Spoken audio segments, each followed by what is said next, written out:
So, welcome back to this channel. Ito yung katanungan na madalas pinag-uusapan. Ang iba pa nga dito is nagkakaroon ng debate o argumento. Magre-rent ka ba or bibili ka ng bahay? So, yun ang ating pag-uusapan ngayon. At least meron kayong perspective from the accountant, no? Medyo numbers itong pag-uusapan natin nito, pero explain ko sa inyo in the most layman's term, no? Para kung lumabas man ulit yung topic na ito, may mga ibang humingi ng inyong opinion, may masasabi kayo na iba sa pagkakaintindi ng karamihan. Rent versus buy. Napakagandang topic. So, ako si Rom, a licensed financial advisor and accountant dito sa Australia.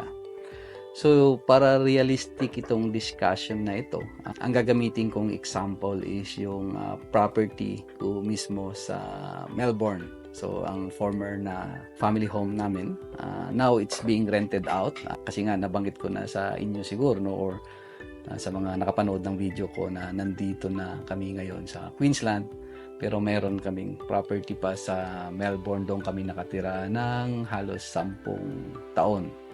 So, yun ang ating point of discussion. Yung presyo niya, kung paparenta siya, kung bibilhin siya. So, yung subject natin ngayon is a house worth 700,000. Ganun ang presyo ng bahay na namin ngayon, 700 to 750,000. Pero doon na tayo sa mababa, 700,000. Kung ipaparenta naman siya is 500 per week. Actually, nirentahan siya ngayon ng 500 per week, no? So ngayon, ang question is, kung ibabalik yung dati, no, bibilhin ko ba siya o rentahan na lang? So, halos walang masyadong issue pag re-rent, no? Kasi napaka-straightforward lang ang calculation. Hindi ako bibili, magre-rent ako. Ang rent doon is 500 per week. So, 500 per week times 52. To use that property o para tirhan yung property na yan is 26,000 a year ang gagastusin mo. So, 500 times 52 weeks. So, 26,000. Very, very straightforward na calculation. Ngayon, versus buy. Instead na rentahan mo ng 500 per week, bibilhin na lang ni Rom ng 700,000. So, ganito siya i-explain as an accountant, no? Medyo iba ang explanation na ito sa mga narinig mo, sa mga kaibigan mo. To buy a house, mayroong tatlong component yan, no? Ang first component yan is yung taxes. Nag-uusap kayo sa buy versus buy versus rent, no? Cost of capital, hinati ko siya sa opportunity cost. And number 2 is the cost of debt. So, binanggit ko kanina na actual example talaga ito, ang actual record ang sasabihin ko sa inyo, So pag may bahay ka o bumili ka ng bahay, ang first component ang binanggit ko kanina is amilyar, property tax or council rate, no. So yung binabayad ko sa property ko sa Melbourne, actually kagabi ko lang ito tinanong sa wife ko, kay Tess, shout out sa iyo. Ang council rate namin, chinek niya ito is 2,183. Ito yung expenses mo na babayaran mo, nawala na ng pera sa iyo, no? Every year because of owning that property, magbabayad ka ng council rate ng 2,183. Yung mga bins natin kasama yan, no? Yung sa basura natin, using the park, at saka amilyar or property taxes. So 2,183. Yun sa isa sa mga gastos ng owning a house, no. Number 2 is maintenance. So maintenance, kung may-ari ka ng bahay, you pay for insurances, no. Kasi ikaw nga may-ari, you insure that. Factor in din natin yung maaaring depreciation, yung repairs din ng mga bahay kasi ikaw magpapa-repair niyan. Kung mas luma ang bahay mo, maaaring mas mahal pa, no, ang maintenance expense. Pero on average, no, pag may-ari ka ng bahay, yung cost ng bahay is around 1% ang nagagastos mo every year to maintain that property. So, ang value ng bahay namin is 700,000. So, I allocated 1% of that, which is 7,000. So, dalawa na yung gastos natin. So, number 3, ito yung tinatawag kong cost of capital. Sa aming mga accountant, lagi kaming every time na there's like expenses na ginagawa ng tao, may cost ng capital, no? Sa pagbili niyon is may cost siya, hindi lang yung Di ba sa pagbili natin is meron kang nalulos na opportunity. Ang unang component dyan sa cost of capital is the opportunity cost. Pag bibili ka ng bahay, for example, for that 700,000 house, magde-deposit ka, di ba? So, I assume na 20% ang dineposit mo, which is, di ba, every time I purchase a house, magic number ko is make a deposit of 20% dahil ayoko magbayad ng lender, mortgage, insurance. Na-discuss ko ito sa mga past na video ko. 20% ng 700,000 is 140,000.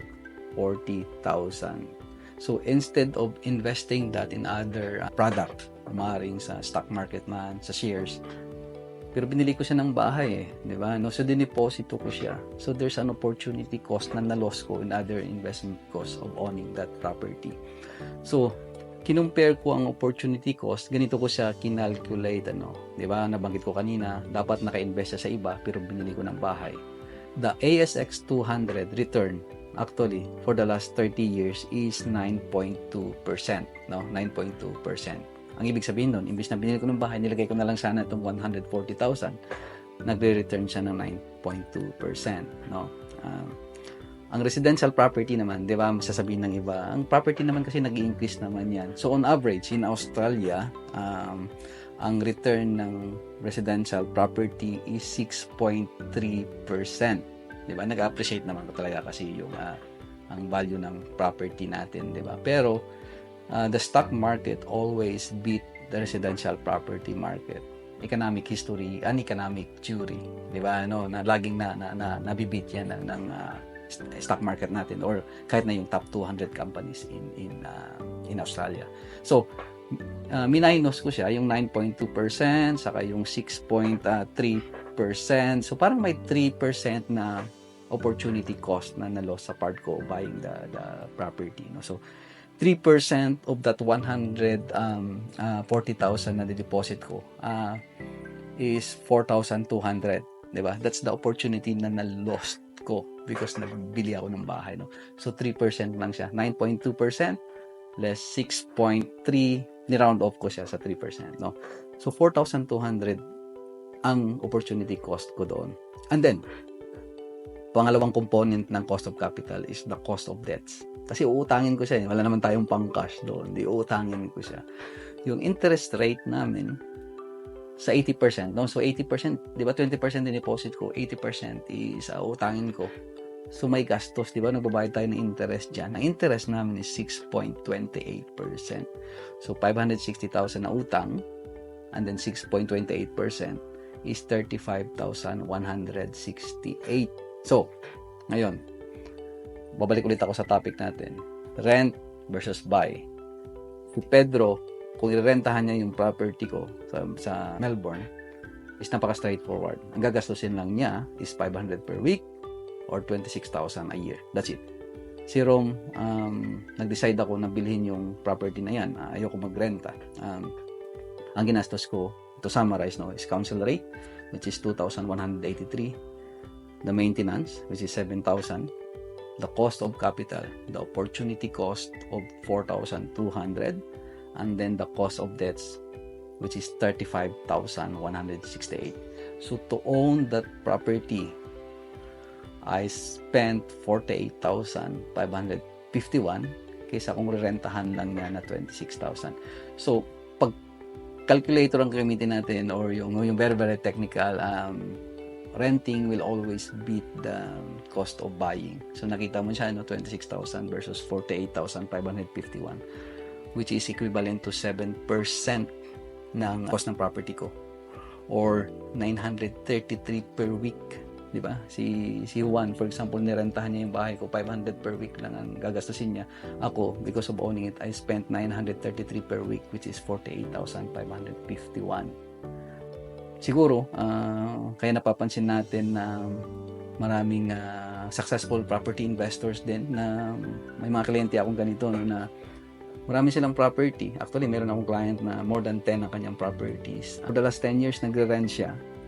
And then, kabibili lang niya ng residential property niya from family home. Rent vesting is very popular, lalo sa mga millennials natin. They rent, no? Where they like to live and then bibili sila ng property as an investment. Maaring di ba, yung may-ari ng Tesla, di ba, yung si Elon Musk, very vocal siya rito, hindi siya bibili ng property, di ba? Ang pera niya is nilalagay niya sa negosyo. They know how to calculate din talaga, no? Alam nila na yung pera nila is na ma-maximize nila. Nakita mo yun, no? Property, this is the real calculator talaga to own. Example talaga no, sa sarili ko. Na ito yung cost talaga namin to own that property is 48,551 per year. Maring some people, yung difference na yun, no, nagre-rent sila, less 48,000, marami silang magagawa dun sa 20,000 na difference up approximately. Financial planning is based on personal finance, no? Kaya nga personal financial planning, no? Bakit naman? Alam ni Rom i-calculate, no? Alam ni Rom na as an accountant and financial advisor is outperform siya ng return ng, di ba, ng renting. Dapat nag-rent na lang siya. Ang tatanungin niyo ako, mag-rent ba ako o bibili? Kahit alam ko yung calculation, sabi ko, bibili pa rin ako, no? Renting for us is not applicable, no? Kasi nga, alam mo, may anak kaming may disability. Normally, pag nagre-rent ka, you cannot modify yung property. Yung bahay namin nilalagyan namin ng hoist kasi, di ba, no, to transfer ang anak namin. Wheelchair access siya. So, hindi namin magagawa yan if we are renting. Another advantage of owning a property then is yung emotional advantage, no? Of owning it, na hindi ka natatakot na paalisin ka ng landlord mo after yung kontrata, no? We like to live close to the hospital or sa school ng anak namin. Of course, owning a property, malaking advantage siya. Another advantage din siguro is yung taxes din, no? Property home doesn't have capital gains tax kung binenta siya, and then it's not asset tested kung pension age ka. So kayo naman, magre-rent ba kayo o bibili ng property? Importante is alam nyo i-calculate ito. So kung may natutunan ka dito sa discussion ko nito, like and subscribe, no, to inspire me para next week meron naman ulit tayong video. And then kung may kakilala ka na makakatulong or makakatulong sa explanation mo, i-share mo itong video na ito sa kanya. Until next week, kita-kits ulit. Bye.